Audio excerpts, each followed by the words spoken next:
Junub yang baik Pak Ustadz. Mudah-mudahan ini anak SMP. Saya khawatirnya yang nanya ini anak udah 3. Yang pertama, semua basah. Asal semua sudah basah, sah. Yang mana duluan basah Pak Ustadz? Terserah. Kalau kebetulan di sungai, salto atau di kolam renang. Nawaitu rafal hadasil akbari an jamil badani. Aku niat menghilangkan najis besar, hadas besar dari badanku lillahi ta'ala. Sah. Kalau cerita rukunnya saja yang penting semua basah. Tapi kalau mau cerita sunah-sunahnya, ikut sunat-sunatnya. Pertama kali basuh tangan. Iza staiqadha ahadukum min naumihi. Kalau kalian bangun tidur, jangan masukkan tangan ke tempat bejana. Bangun tidur malam, dimasukkan tangan ke bak, ke ember, tak boleh. Kenapa tak boleh? Li'annahu la yadri aina batat yaduhu. Karena kau tak tahu tanganmu tadi malam nginap di hotel mana. Cuci dulu tangan di luar bak, habis itu baru kau masukkan air, cuci tangan. Maaf cakap cuci basuh kemaluan. Setelah itu baru berwudu macam wudu sholat. Basuh kumur-kumur hidung, istinsyak, masuk muka, tangan sampai siku, rambut, ke telinga, kaki. Habis itu baru basahi sikit-sikit. Basahi kaki sebelah kanan sampai ke mata kaki, sampai ke betis, sampai ke lutut, sampai ke pinggang, sampai ke perut, sampai basah. Sunnah ini apa manfaatnya? Coba baca tulisan. Stroke di kamar mandi. Kenapa orang stroke di kamar mandi? Karena air dingin langsung siram ke kepala. Ketika kulit kepala terasa dingin, darah dari jantung langsung menyembur ingin memanaskan otak kepala. Tapi karena paralotnya tersumbat, maka macet. Coba putar keran, buka keran besar-besar, tapi kemudian pipanya disumbat. Apa yang terjadi? Bam! Pecah pembuluh darah. Macam paham aja Ustaz. Kalau tak percaya sama saya tanya dokter. Betul kan Pak Dokter? Oleh sebab itu maka dipanaskan badan dengan cara sejukkan, dingin sampai akhirnya kepala basah semua. Itu kalau mau mengikut sunnah Nabi Muhammad sallallahu alaihi wasallam. Sebelum kita masuk mempraktikkan, ingat masuk kamar mandi 2 hal yang sangat penting. Pertama, langkahkan kaki kiri kita dulu ya. Jadi masuk nanti melangkah kaki kiri sambil mengucapkan ya, Allahumma inni a'udzubika min al-khubuthi wal khaba'ith. Ya Allah, aku berlindung kepadamu dari berbagai godaan setan, baik jenis kelamin laki-laki maupun perempuan yang membawa pada suasana yang tidak menyenangkan. Ingat ya, banyak hal yang kotor supaya tidak berlama-lama. Fokus kaki kiri, langkahkan masuk. Kemudian doa yang tadi disampaikan dan bersiap kita mencoba untuk mempraktikkan. Pertama, berdasarkan praktek dari hadis yang telah kita bacakan tadi, maka kita mulai dengan mencuci telapak tangan terlebih dahulu ya, dengan semua jari-jari yang melekat di dalamnya. Karena itu penting bagi kita mencontohkan pertama, karena kita akan coba menggunakan keran terlebih dahulu. Maka ini kita kisah dulu ya embernya. Jadi tidak kita coba keadaannya di bawah dulu supaya air yang diduga tidak bersihnya itu tidak langsung masuk ke dalam ke bagian ember atau bejana ya. Walaupun nanti beberapa bagian dari proses kita untuk melakukan tuntunan syariat ini bisa kita tadahi dengan air ya. Jadi kita basuh dulu seperti ini teman-teman sekalian ya. Nah seperti ini, dan kita ucapkan bismillah dalam hati ya. Demikian seperti ini. Jadi rasa sudah bersih teman-teman sekalian, boleh kita matikan ya. Lalu kita tadahi begini ya, supaya tidak terlalu banyak nanti air yang mengalir keluar sehingga berlebihan ya, dan sangat tidak disukai berlebihan. Baik, kemudian setelah itu kita coba nyalakan dulu teman-teman sekalian ya. Lalu siapkan sabun. Ini sabun kan, minumnya sudah ada.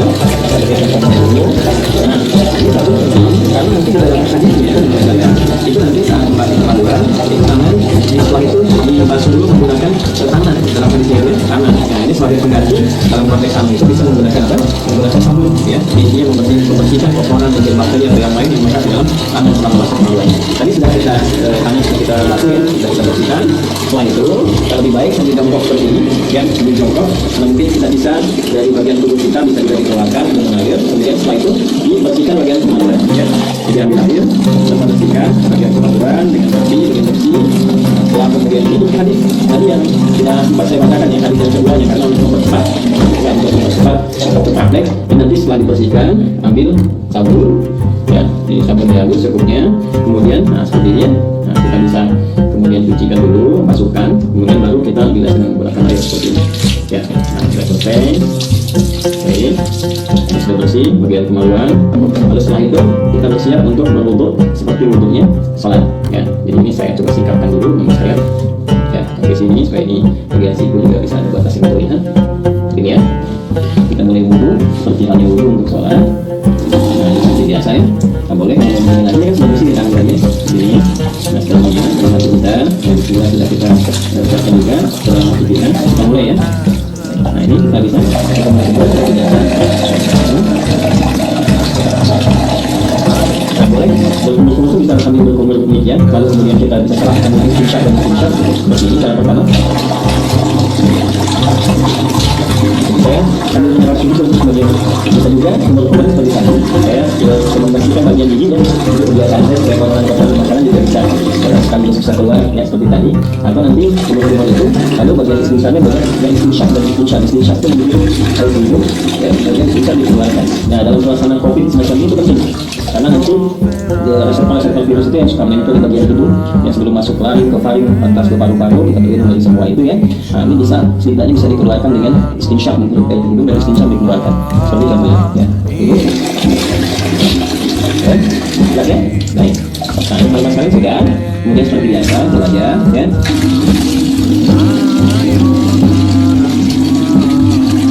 Nah, kemudian ya, ini yang saya contohkan dari ngambil air. Ini saya ambilkan. Ini nggak apa-apa saya ambil, kan saya taruh di bawahnya. Nah, seperti ini. Ya, saya balik. Nah, begini. Ini yang jempol ya, ke bagian belakang telinga begini. Lalu seperti ini, kan? Nah, kan sudah begini, bagian belakang begini. Nah, yang penting sini untuk membersihkan bagian ujung mata. Tuh. Nah, ada jenggot di mulai seperti ini ya. Ya, seperti biasa 2 sampai 3 kali, jadi boleh 2 kali, boleh 3 kali menyempurnakan.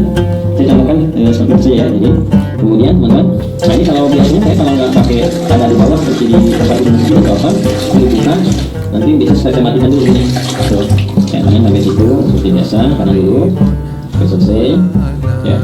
Lalu setelah itu biasa yang kirinya ya, ini 2 kali, bisa 2 kali ya, sampai 3 kali, lalu setelah itu 3 kali kiri ya.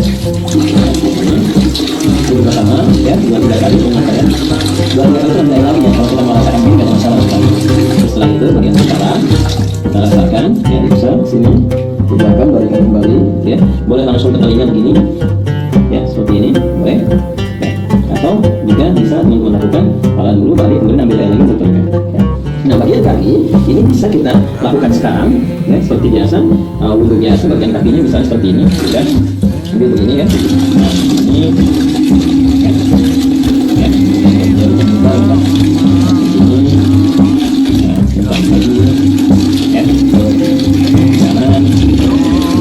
Kemudian juga yang kiri ya, disempurnakan teman-teman seperti biasa teman-teman lakukan ya. Yang kirinya, nah ini itu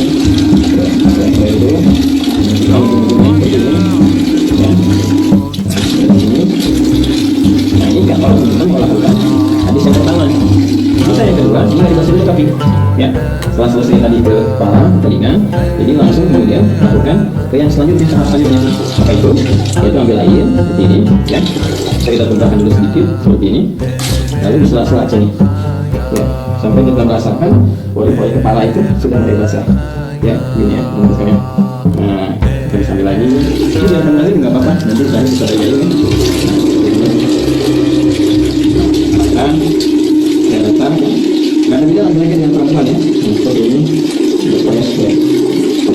Nah, setelah itu cukup bisa sekali, bisa 2 kali ya. Setelah itu teman-teman dari bukan dalam ambil, kemudian lagi mengambil air, atau tentu bisa dengan ini, dengan tadi kan dengan ini ya, dengan kepalan, bukan kepalan, terbuka ini ya, antara telapak tangan kanan kiri disatukan gini, kemudian disiramkan ke kepala, untuk ke kepala dulu, meratakan kepala seperti ini ya.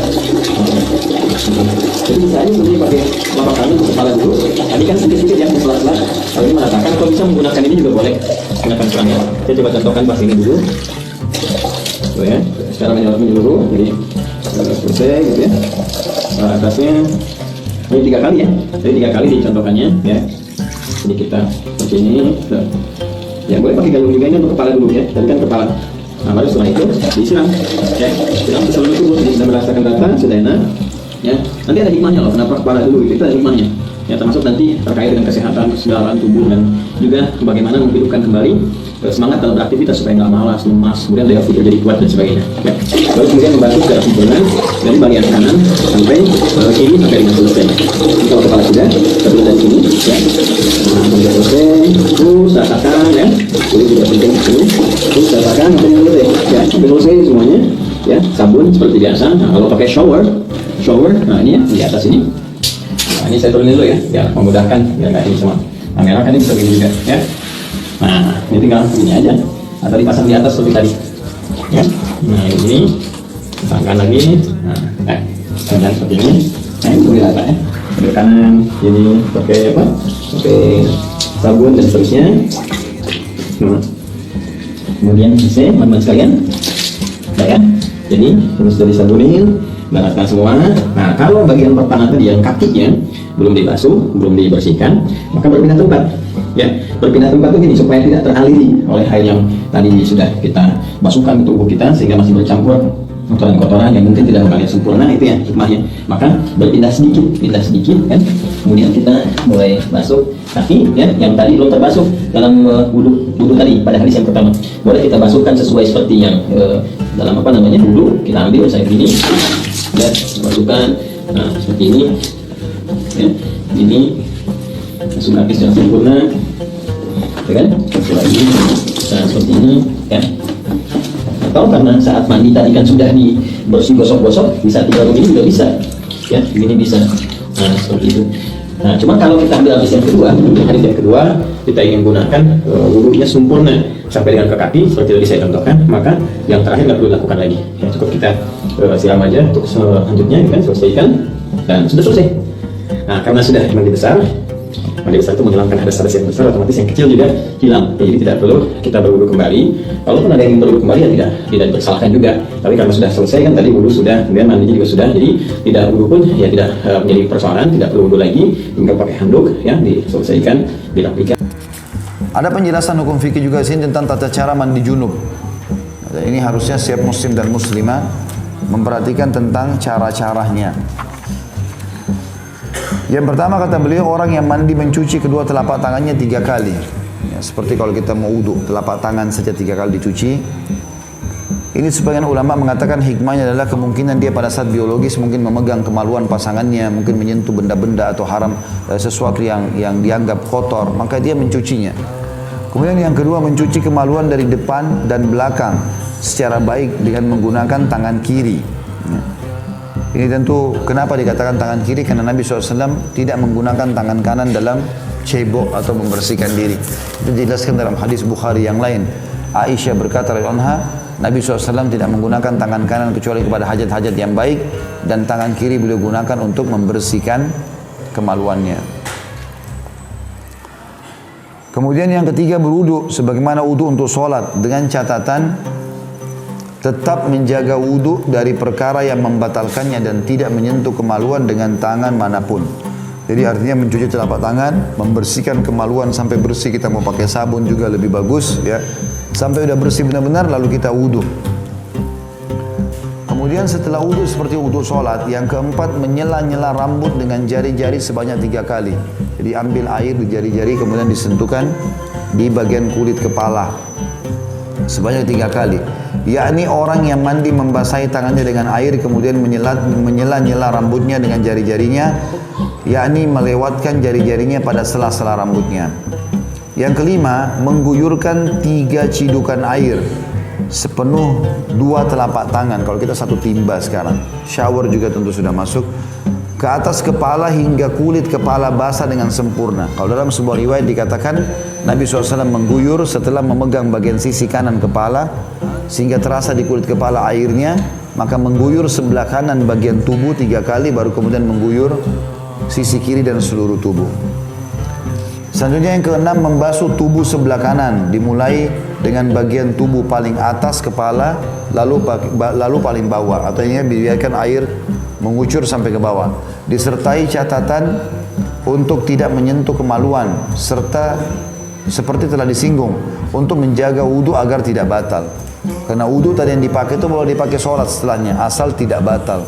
Tapi kalau setelah kita wudu, lalu kita mandi, lalu kita pakai sabun lagi, maaf, diletakkan di kemaluan tersentuh, maka batal wudu yang awal. Nanti kalau mau sholat dia harus wudu lagi. Yang ketujuh, membasuh tubuh sebelah kiri, dimulai dengan bagian tubuh paling atas, kemudian paling bawah. Kedelapan, membasuh tubuh dengan air secara baik, artinya semua kena ya, sela-sela tubuh. Dan yang terakhir, yang kesembilan adalah disertai catatan agar memperhatikan untuk mencuci ketiak, pusar dan belakang lutut ya. Ini tempat-tempat yang kadang-kadang tidak kena air, maka digosok di bagian ketiak. Di situ dijelaskan. Kemudian bagian pusarnya kan ada lubang, dikhawatirkan tidak kena air pada saat mandi junub sehingga mandi junubnya tidak sempurna. Kemudian juga bagian belakang lutut, ya, biasanya ada lipatan di atas betis, antara betis dengan paha belakang. Setelah itu ia pergi ke tempat sholatnya tanpa perlu berwudu kembali, asal dia tidak membatalkannya. Kalau kesentuh kemaluan, keluar angin, kencing, maka ini semua berarti batal wudu awal. Untuk sholat dia harus wudu lagi. Imam Muslim meriwayatkan dalam sahihnya tentang tata cara mandi Rasulullah SAW. Idza iktasala minal janabati yabda'u fayaghsila yadayhi thumma yufrigha biyaminihi ala shimalihi fayaghsilu farjahu thumma yatawadda wudu'ahu lis-salah thumma ya'khudhu al-ma'a fayudkhilu asabi'ahu fi usuli asy-sya'r hatta idza ra'a an qad istabra'a hafana ala ra'si thalatha hafanat thumma afadha ala sa'iri jasadihi thumma ghasala rijlaihi. Ketika mandi janabah, mula-mula beliau SAW mencuci kedua telapak tangannya, lalu beliau menuangkan dengan telapak kanan atau dengan tangan kanannya pada tangan kirinya, lalu mencuci kemaluan. Maksudnya Nabi SAW mencidukkan air dengan tangan kanan ditaruh ke tangan kiri yang mencebok kemaluannya. Sudah kita jelaskan tadi, kanan tidak boleh memegang kemaluannya. Setelah itu beliau berwudu seperti wudu untuk sholat. Kemudian mengambil air lalu memasukkan jari-jarinya pada akar-akar rambut hingga ketika merasa bahwa beliau sudah menyempurnakannya, maka beliau menciduk 3 kali cidukan dengan kedua telapak tangan untuk diguyurkan pada kepalanya, lalu mengguyur seluruh tubuhnya, lantas membasuh kedua kakinya. Tidak ada perbedaan antara laki-laki dan wanita mengenai tata cara mandi janabah. Muslim meriwayatkan dari Ummu Sulaim radhiyallahu anha, inni imra'atun ashuddu dhafra ra'si fa'anqudu li ghuslil janabah wa fi riwayat lil haidati wal janabah qala la innama yakfiki an tahthiya ala ra'siki thalatha hathayat thumma tufidina alayki al-ma' fatathurin. Aku adalah seorang wanita yang biasa mengencangkan jalinan rambutku, maksudnya menguncirnya. Apakah aku harus melepasnya kalau aku mandi janabah? Kalau ada kunciran, maka dalam satu riwayat, apakah aku harus melepasnya kalau aku dalam keadaan haid atau junub?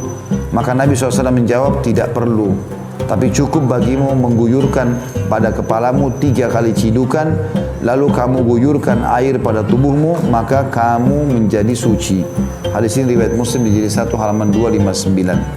Jadi perlu dipahami juga ya, mandi junub ini ringan sekali, bukan mandi yang berat seperti sering dibayangkan.